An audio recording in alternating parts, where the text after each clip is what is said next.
Welcome to the Mostly Traverse City podcast. I'm Julie Bronze. And I'm Don Pichet. Each episode, we introduce you to the real treasure of TC, its people. You're invited to get to know the soul of Traverse City, one story at a time. Enjoy the latest episode of the Mostly Traverse City podcast. Welcome to the Mostly Traverse City podcast with Mike DeVries. I'm Don Pichet. Mike, welcome. Thanks. Good to be here. Mike is a golf course architect and designed the Kingsley Club, one of the most iconic clubs in the state of Michigan, in the country. Well, a little bit about this place. I mean, where do we stand now? We're top 100 in the U.S. and pretty much recognized around the world. We stand for a really fun, great place to play. Yeah. And it's just fortunate that being in this area and got to meet Ed Walker and Art Preston, who were the founders of the club, and they selected me to build them a golf course. And this was about 25 years ago. 25 years ago. So yeah. that's when you and I met. Yeah. And it's quiet here right now because it's middle May. Yep. But a couple weeks. It's going to be a flurry of like activity. Yeah. Indianapolis 500 here, and so an amazing place. So, what's your connection to Traverse City, Mike? Moved here almost 29 years ago. Bought a house down in Central Neighborhood. We're still in that same house. We wanted to raise our kids in a place that was family friendly and a great environment, things like that. And both my wife's family and my family have been coming to Northwest Lower Michigan for 60 and 110 years. So it's been, we have a lot of history in this area, Frankfort and Crystal Lake area in particular. And so this brings us close to family. Everybody comes back in the summers. It's easy to travel for me. The airport's fantastic. It is. It's getting better. Yeah. Well, it's just so much, 10, 12 minutes to the airport, Yeah.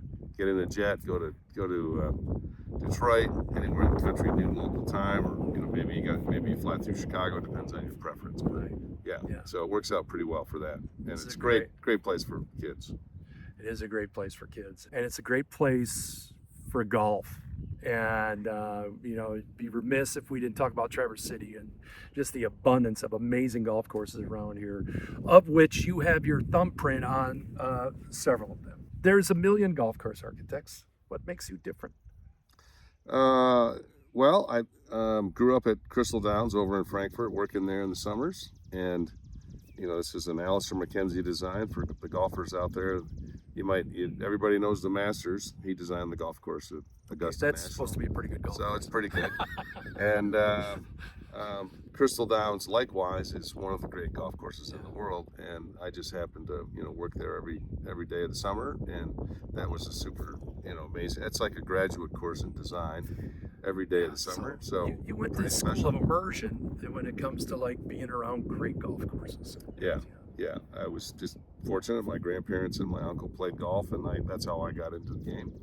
And because my parents didn't play golf, and that's one of the great things about golf too, is that people don't recognize that it's a multi-generational sort of way of experiencing life. So in my case, my grandparents, my uncle, they taught me that. And golf is more about than just playing the game.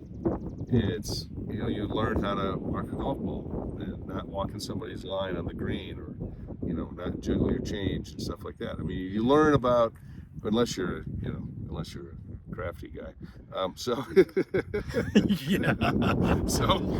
I think, it's more about that. You learn about manners and, respect and calling a penalty on yourself, and things like that other games don't have.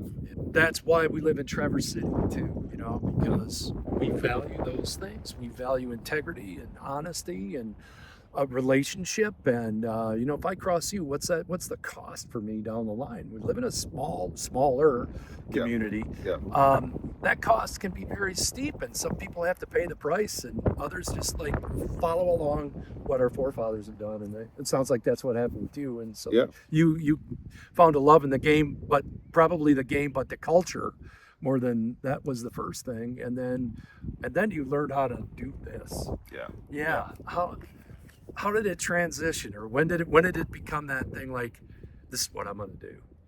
That was, well, it's interesting. I finished undergrad. I went to a small school, Lake Forest College, north of Chicago, and got done and did something else and sort of figured out their mission in life and mine were not on the same path. Yeah.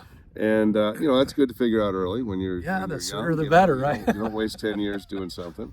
And so Andy and I were getting married back up in Frankfurt, and I came back up and worked at the golf course and just really kind of, well, this is what I keep coming back to. And I was talking with Fred Muller, the old pro there, who was a very dear friend of mine, gave me my first job and just passed away this spring, which, he was a legend. And he's like, well, have you met Tom Doak? Do you know Tom? I'm like, no, who's Tom? So, well, that's the project at Mead. And Tom Mead, who's a local Traverse City guy too, he was, when they were building High Point the first time, this is 35 years, 36, 37 years ago. So it's a long time ago. And Tom Mead had been my boss at Crystal Downs on the grounds crew. And, he's one of the great turf guys out there. And so I went over there and, saw the project and met Tom Doak, and that's how I got involved in design and construction. And Cool. worked with Tom for about 2.5, 3 years, and then went back and got my master's in landscape architecture at the University of Michigan, and then worked with Tom Fazio, who's another big designer for a bit, and then been on my own really for the last 30 plus years. It's awesome. It's awesome. Your story, Mike, is unique, and but not that different in that there's the, you were dipped in community, and that's what really moved you to say, how do I stay in this space, in this golf space? Yeah.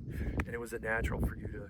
And I got to tell you, Mike, if you want, we're gonna have some links on the page here, so you need to check out Mike. So you're all over the world now. I mean, I don't know, you're taking off here in a day or two somewhere. Yeah, well, it is a different time zone. Not right now, but it is an unusual business. We're not planted in one position. I live here in northern Michigan, but the work isn't just in northern Michigan. How many nights do you spend in northern Michigan? It depends on the year, but upwards of I've spent 9 or 10 months not in northern Michigan. The time, and that's like most recently.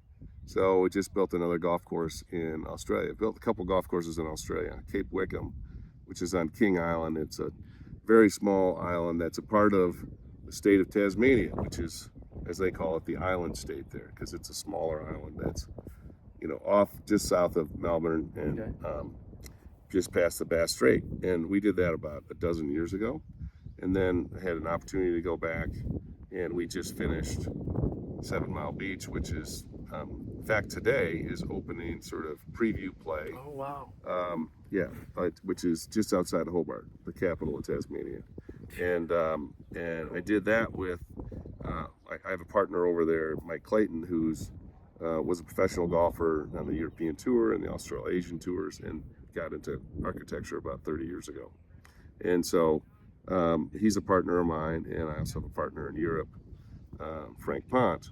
And together we form a collaborative, Clayton, DeVries Pont. And so that leads us to work on certain things together and some things not together, but we have a bigger group and a bigger envelope. A cool thing. That works for things, yeah.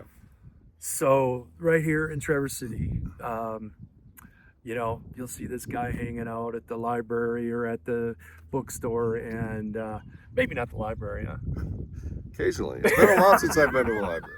My daughter's there a lot. She's a big reader. Picking up kids at the library. She's a big reader. So, but this is one of the beauties of Traverse City, is the talent that is attracted to just live in this. I just want to have, this is where I want my house to be, even though I'm gone maybe 9 or 10 months out of the year.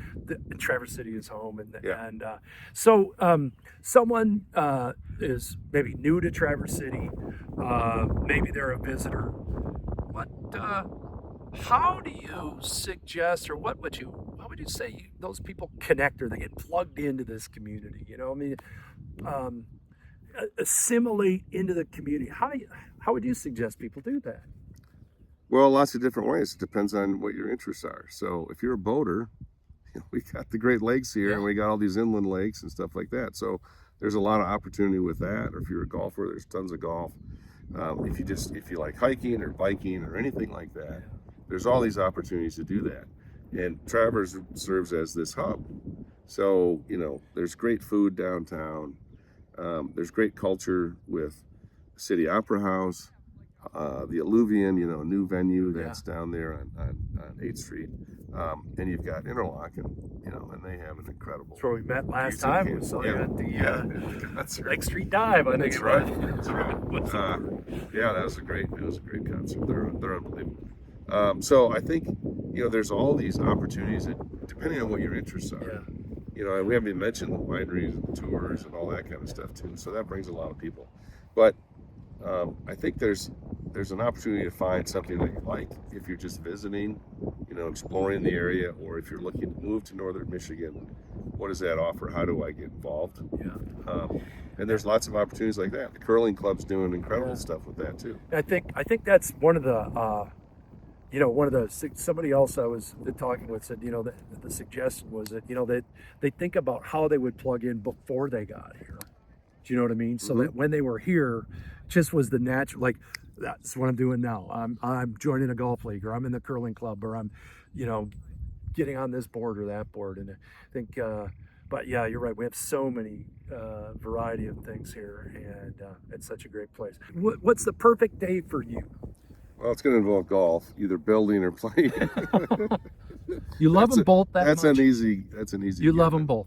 Oh yeah. It doesn't matter if you're playing Yeah. or building. Yeah, What a probably treat. the ultimate day is on the bulldozer building stuff, and no one's, I'm not answering the phone or whatever, because I'm in my own world. I'm doing what I want to do. That's The pretty- creative you is That's coming out. pretty awesome. Yeah.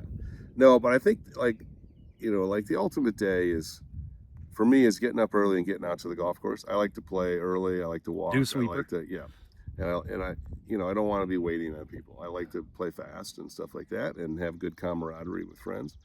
And then you probably you have a beer after that. But we're done late morning, and you got the rest of the day. So then you can hit the water, whether you're boating or sailing, on the pontoon or whatever, or swimming and that kind of stuff. And getting together in the evening with friends and having a good meal, a glass of wine or something. And Sounds like you might have played this record before. yeah, 3 times. 3 times. Yeah, golf is Sounds pretty good. Golf is definitely in there. Yeah. Yeah, absolutely. So it is. Or you kick it off if you're really lucky. You hit it. You hit the show that night too. Oh, So, yeah. yeah, There you yeah, go. yeah. There you go.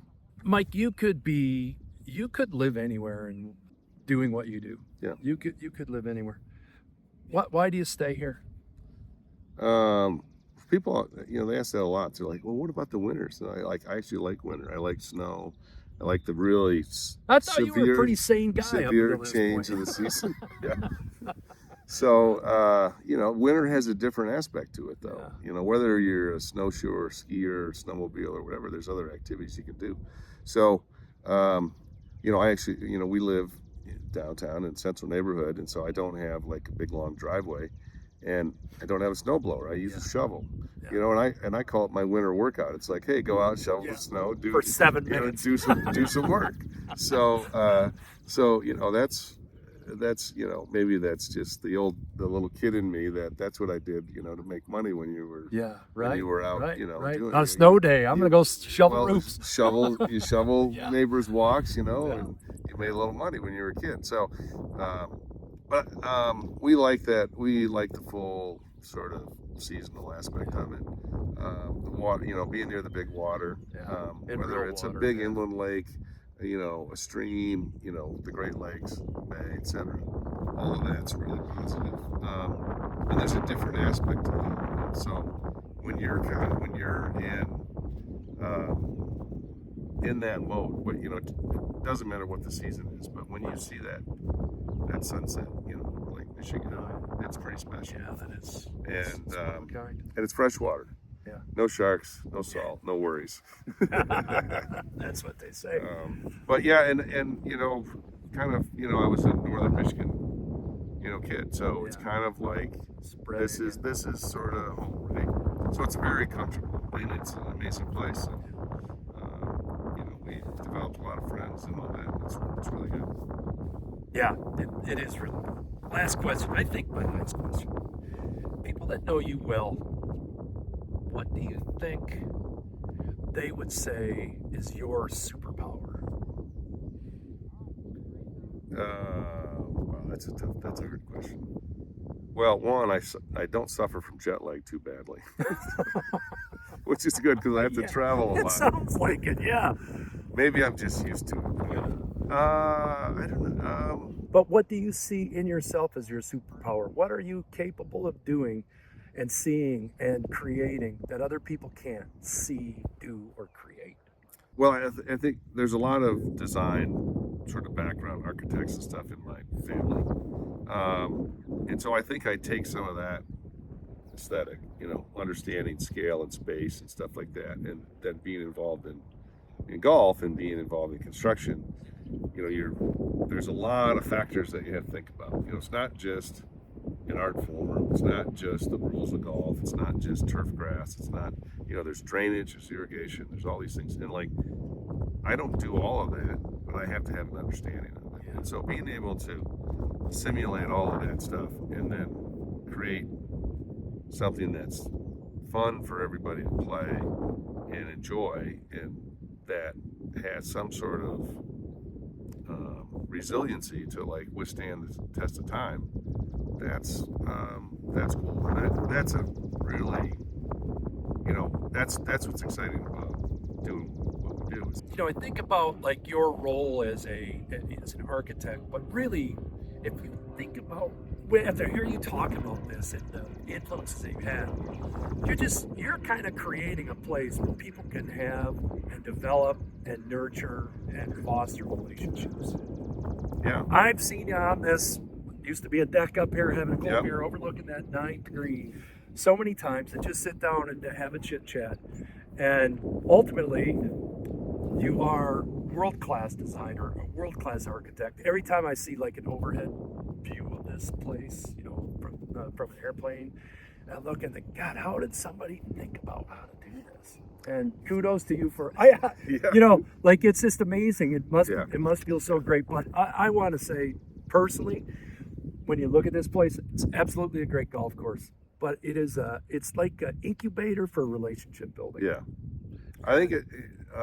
So my uncle, that was one of the big influences in my life, and he was a scratch golfer when he was younger and stuff, and really loved the game.